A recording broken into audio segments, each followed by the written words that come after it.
Export में बहुत सारे केसेस होते हैं ना। बहुत सारी बार लोग मुझे पूछते हैं कि ma'am what is your experience, good bad दोनों होते हैं। चलो एक केस स्टडी आपके साथ शेयर करती हूँ कि शायद वहां से कुछ पता चले हम कि दूसरे के एक्सपीरियंस से भी हम कुछ सीख सकते हैं कि what to do and what not to do.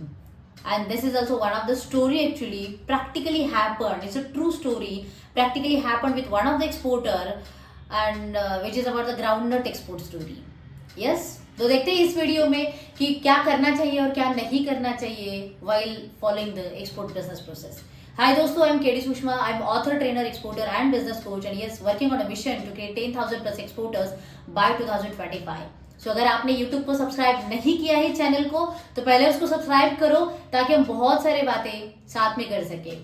सो अभी ये जो ग्राउंडनट एक्सपोर्ट की स्टोरी मैंने जो बताई, actually one of the exporter जिनका ये जो इंटरव्यू सीरीज हम चालू कर रहे हैं, अगर आपने नहीं देखा हो तो जरूर हमारा इंटरव्यू सीरीज का भी एक मतलब प्लेलिस्ट है, वो भी चेक करना। बहुत सारे एक्सपोर्टर्स जिन्होंने स्क्रैच से जर्नी चालू की, वो कैसे वहां तक पहुंचे, उन्होंने क्या फॉलो किया, चैलेंजेस कैसे आए, उन्होंने ओवरकम कैसे किया, and you can get the like good success story. Actually I learn lot of from that stories. Actually ऐसी एक स्पाइस एक्सपोर्टर के साथ मतलब मेरी जो डिस्कशन हुई थी फॉर द इंटरव्यू सीरीज के लिए, उन्होंने उनका एक्सपीरियंस शेयर किया था कि उनका पहला जो शिपमेंट था लाइक इट इज बैक 2011 में किया था उन्होंने, और 2011 में उन्होंने पहला एक्सपोर्ट किया था ग्राउंडनट का। The product is groundnut and it is exported to Asian market को एक्सपोर्ट किया था, मतलब इट्स लाइक वियतनाम को एक्सपोर्ट किया था उन्होंने। अभी वो जो ग्राउंडनट का एक्सपोर्ट हुआ वो तो गया, मतलब उन्होंने प्रोक्योरमेंट किया, सप्लाई चेन के वो सारे प्रोसीजर्स फॉलो की, वहां पे गया भी और माल वो पहुंचा भी, मतलब इंडिया से जाके उस कंट्री के पोर्ट पे वो माल पहुंच भी गया। अभी जो वहां पे पहुंच गया, लेकिन ये था कि 2011 की बात वो कर रहे थे और उन्होंने कहा कि उस टाइम पे मतलब है ना कि फ्लक्चुएशंस तो होते ही है, एग्री के प्रोडक्ट्स में तो आपको भी पता है कि फ्लक्चुएशंस होते हैं। अभी ग्राउंडनट में उस टाइम पे रेट के थोड़े फ्लक्चुएशंस हो गए और वो रेट उसके डाउन हो गए, मतलब है ना कि कम हो गए।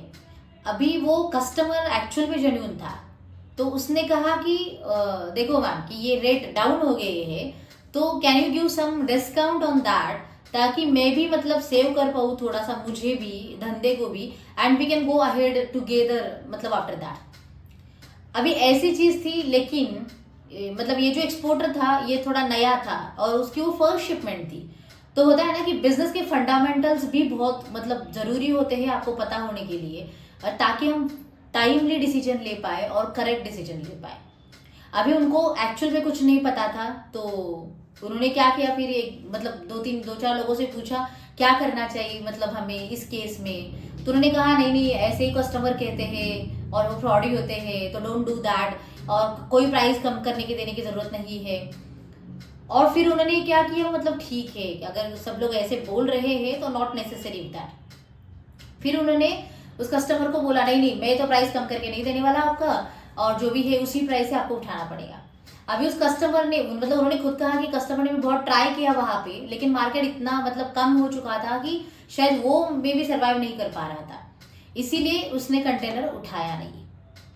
अभी यहाँ से एक्चुअल प्रॉब्लम चालू हो गया, क्योंकि वो कंटेनर उसने क्लियर किया नहीं, मतलब उसी के मतलब एक्सपोर्टर के ही कस्टडी में रहा वो। इम्पोर्टर ने बोल दिया कि सॉरी मैं नहीं कर सकता ये, या मैं नहीं ले सकता हूँ ये।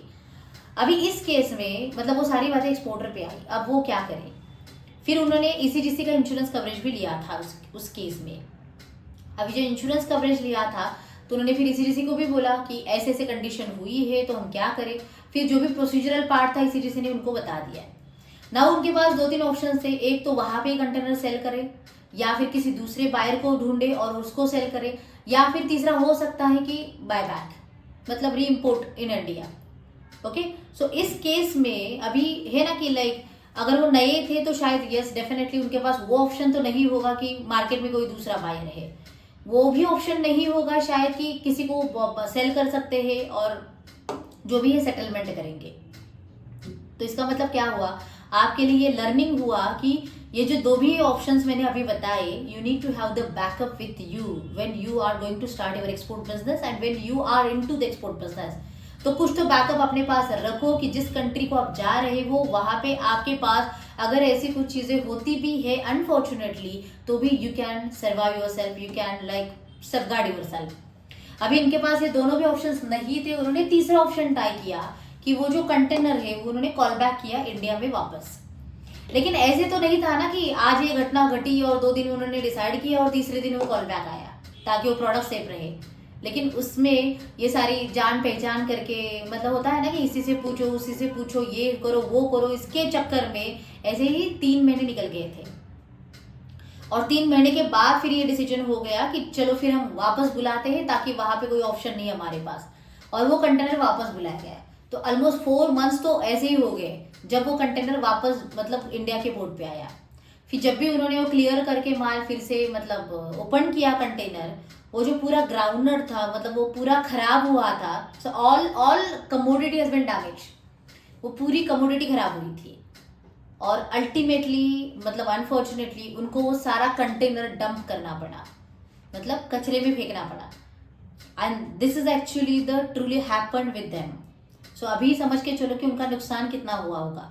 रही बात, अगर आपको क्वेश्चन आया होगा कि फिर एसीजीसी का इंश्योरेंस था तो उसका क्या हुआ, यस एसीजीसी का इंश्योरेंस था तो उन्होंने जो भी इनवाइस की वैल्यू थी उसके ऊपर जो भी परसेंटेज ऑफ क्लेम उनका सेटल हुआ होगा सो उनको वो मिला।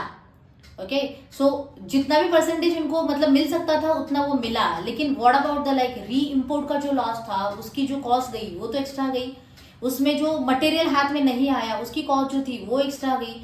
दूसरी बात, यहाँ पे बायर ने फ्रॉड नहीं किया था, यहाँ पे बायर ने आपको रिक्वेस्ट की थी कि अगर मुझे कोई डिस्काउंट या कॉस्ट में ऐसे कुछ हो सकता है क्या, क्योंकि हम म्यूचुअली सेटल कर सकते हैं इस डील को। अभी क्या करना चाहिए क्या नहीं करना चाहिए, ऐसी बहुत सारी बातें इससे निकलेगी। लेकिन मैं एक ही कहूंगी इसमें कि आपको फंडामेंटल्स बहुत क्लियर करने की जरूरत है।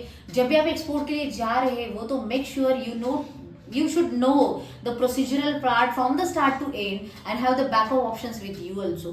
और उसके आगे थर्ड पॉइंट निकलता है कि timely decision and timely action also. कुछ भी हो, जो भी आपको सोचना है, जो भी आपको करना है, whatever the decisions you will take, but take on time only and like do it very fast। क्योंकि export is a time bonded game, time bonded activity है, वो किसी के लिए नहीं रुकता है। अगर आप डिले करोगे तो उसकी वैल्यू आपको पे करनी पड़ेगी and that is very huge losses actually people are incurring. So it doesn't mean हमेशा कि बायर ही डिफॉल्ट होते हैं, it means actually the procedural losses and आपके टाइमली डिसीजन ना लेने के वजह से भी बहुत बार एक्सपोर्ट में लॉसेस होते हैं। I hope you understand the situation. क्या करना चाहिए क्या नहीं करना चाहिए आपको भी पता चला होगा। What is your opinion, just comment in the comment box कि उन्होंने क्या करना चाहिए था, ऐसे आपको लगता है। लेकिन जैसे मैंने जितने पॉइंटर्स आपको बोले, make sure you need to keep in mind that pointers and just take action. Yes definitely export is easy with the process, no any shortcuts and with the action only। So start your export journey. I am there to help you. If you have any question and the like queries, you can comment in the comment box and yes I will there to help you in that। And if you want to know like the basic guide आपके पास होना चाहिए, you can order my books Global Fortune Get Ready for Export Import and Complete Guide on Agriculture Export, which is available on KDSushma.com। You can go there and order your copy. Shipping is free all over India। Take action।